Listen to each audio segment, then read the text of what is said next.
Events in the Bible and Historical Evidences. In the interactive world of exploration and understanding, it comes as no surprise that the Bible, one of the most ancient literary works, is an invaluable resource. With billions of copies sold worldwide, it serves not only as a religious document but also as a part of the vast cultural heritage of humanity. Referencing famous stories like Noah and the Ark or David and Goliath evokes profound lessons about courage, loyalty, and faith. This is not only spiritual but also human values that people have struggled to embody across generations. Over time, there have been debates about the historical accuracy of events in the Bible. Many research works have been written, and sometimes they have faced opposition or controversy. However, it is noteworthy that in the era of modern science, research increasingly proves many events in the Bible to be historically accurate. In this video, we will explore 9 of the most famous events in the Bible that modern science has found evidence for. The first event, the Noah's flood, perhaps the most well-known story in the Bible, appears in the book of Genesis. According to the book, after creating mankind, God saw that the earth became unjust and wicked. Therefore, God decided to destroy it with a flood. God declared, "I will wipe from the face of the earth the human race I have created, and with them the animals, the birds, and the creatures that move along the ground, for I regret that I have made them." Only one person was considered worthy of saving, and that was Noah. God instructed Noah to build an ark to safely navigate the flood and take his family along with 2 of every kind of animal on earth. When Noah completed the ark, the flood began and lasted for 40 days and 40 nights, with continuous rainfall. The aftermath was devastation. Every creature on the face of the earth was wiped out, leaving only Noah and those aboard the ark. The waters receded, and the story concludes with Noah and his family stepping out of the ark to begin anew on the earth. While the tale of Noah and his ark is a remarkable story, scholars have long asserted that it is not an actual historical event, but rather a myth. However, perspectives on this story began to shift when 2 geologists from Columbia University, W. Pittman and William Ryan, conducted research on core samples from the Black Sea. The results of their research revealed that beneath the current seabed lay a layer of mud typically found in river deltas, along with shells of freshwater animals. This implied that the Black Sea was once not a salty sea, as it is now, but rather a freshwater lake supporting an agricultural land area. Based on geological information and evidence, Pittman and Ryan proposed an intriguing theory about the history of the Black Sea.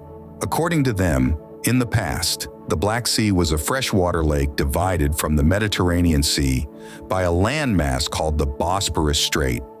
At the end of the Ice Age, about 10,000 years ago, when the ice sheet in the northern hemisphere melted and sea levels rose, water from the Mediterranean Sea breached the Bosporus Strait, causing the Black Sea to flood.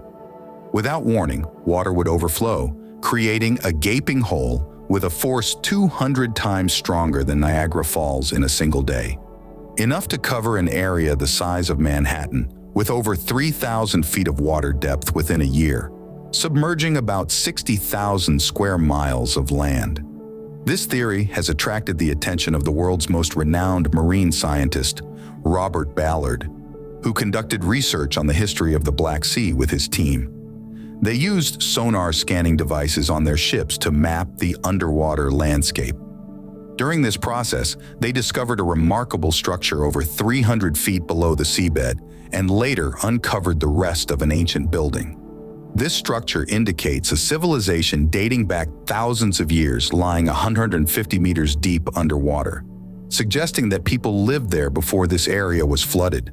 Further research identified carbon dating on the shells of freshwater mollusks and brackish water.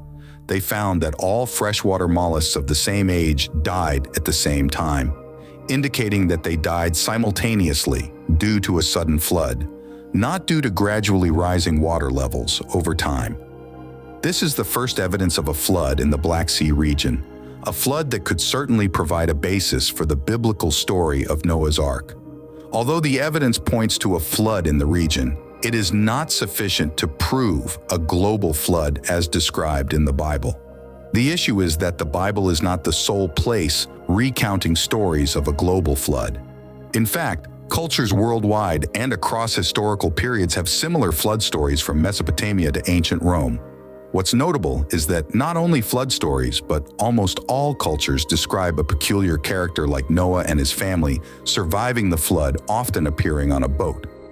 In 2016, Chinese researchers discovered evidence of a catastrophic flood in the Yellow River Valley thousands of years ago, with water levels rising as high as 800 feet, resembling the story of the flood and Noah's Ark.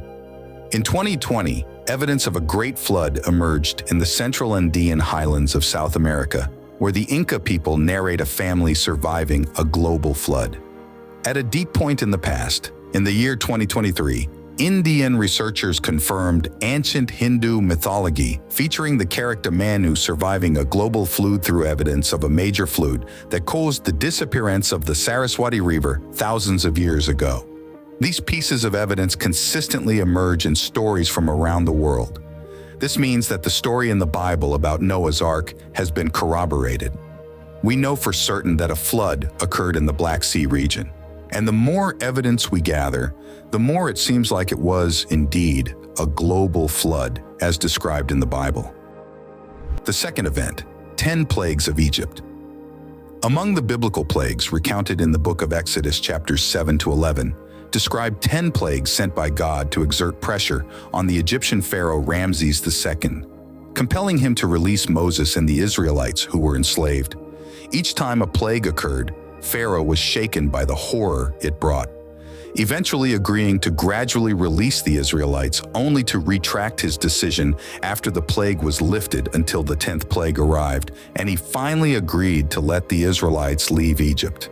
For many years, scholars continued to view the story as a myth written by the Israelites to assert the power of their deity over the gods of others.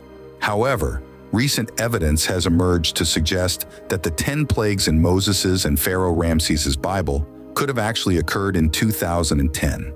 Researchers on Egyptian cave stalagmites used the aforementioned evidence they obtained to reconstruct and map past weather patterns. They observed a significant climate change that unexpectedly occurred 3,000 years ago during the reign of Pharaoh Ramses II.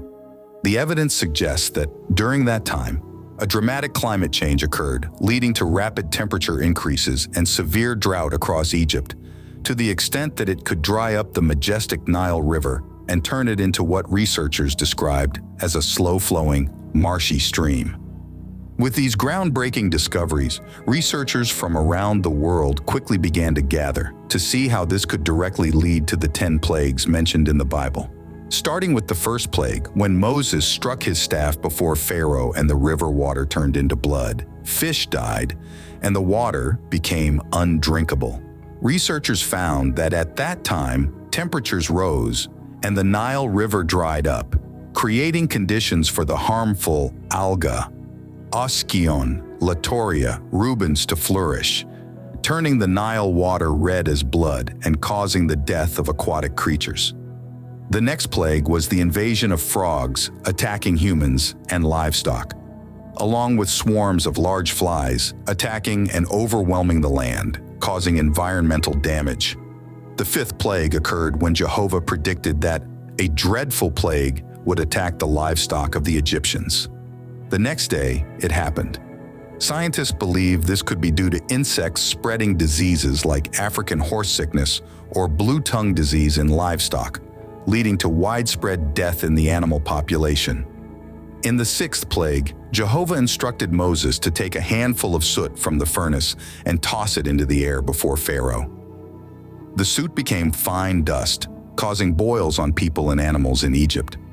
Scientists suggest this could be due to an outbreak of insects causing a rash outbreak, or it could be flies causing boils as they spread disease through bites. The seventh plague is described as Jehovah sending hail down on Egypt, creating the most terrifying storm. Scientists explain that this could be the result of a volcanic eruption on the island of Santorini in the Mediterranean, spewing billions of tons of volcanic ash and gas. They have discovered pumice from this event across the land of Egypt, explaining the biblical event with an unprecedentedly devastating hailstorm. The eighth plague is when Jehovah sends an east wind and locusts to attack Egypt. From a scientific perspective, locusts could appear in large numbers following the mass death of frog populations, or after a volcanic eruption, creating favorable conditions for them. The ninth plague is when Moses causes darkness to cover Egypt for 3 days. Scientists explain that this could be the result of billions of tons of volcanic ash and atmospheric dust, potentially obscuring the sun for several days. The 10th plague is the death of all firstborn sons of the Egyptians, including Pharaoh's firstborn son. Scientists explain that the coincidence of such consecutive plagues is also something to ponder about beliefs and the punishment of gods. The third event, cross the Red Sea. The story of the Israelites escaping from captivity in Egypt continued in Exodus chapters 14. After the 10th plague, Pharaoh finally allowed them to leave. However, after they left, Pharaoh changed his mind and pursued them with his army. Pharaoh's army chased the Israelites to Pi-hahiroth, where they were trapped between the mountains and the Red Sea.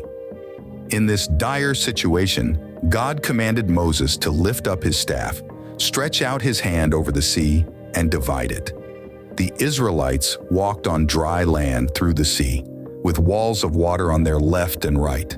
The Egyptian army began to pursue them, but when the Israelites reached the other shore, the waders rushed back and buried Pharaoh's army under the sea, leaving no survivors. The story of the crossing of the Red Sea in the Bible has long been considered unrealistic and impossible. However, in 2010, scientist Carl Drews from the National Center for Atmospheric Research at the University of Colorado proposed a new theory. He used computer models to explore the possibility of ancient Egypt experiencing a phenomenon called wind set-down. Wind set-down is when strong winds push water away from one side, creating a dry land area at that spot. Drews suggested that a wind event could have occurred in ancient Egypt, creating a dry path that the Israelites could cross during their exodus, before the water suddenly returned and blocked their path. Drews studied ancient geography and used computer simulations to recreate the conditions that could lead to a decrease in wind. He ruled out the Red Sea as a potential location due to its shape and size not being suitable. Instead, he found a location in the area of Lake Tanis, where wind set-down could have occurred around 1250 BC, the time believed to be when the Exodus story took place. While this discovery is surprising, it is not the Red Sea that Moses and the Israelites crossed. According to scholars' perspective on the original Hebrew text, the body of water crossed was not called the Red Sea, but the Reed Sea. This mistranslation occurred when the text was first translated into Greek in the 3rd century BC, with the Reed Sea becoming the Red Sea in Greek, and all subsequent translations followed this error. This is the key to piecing together all the puzzle pieces in 1250 BC at Lake Tanis. According to Drews, it was a shallow lagoon, providing the perfect habitat for the growth of reeds. Once again, it seems that a miraculous event in the Bible may be explained by a natural phenomenon.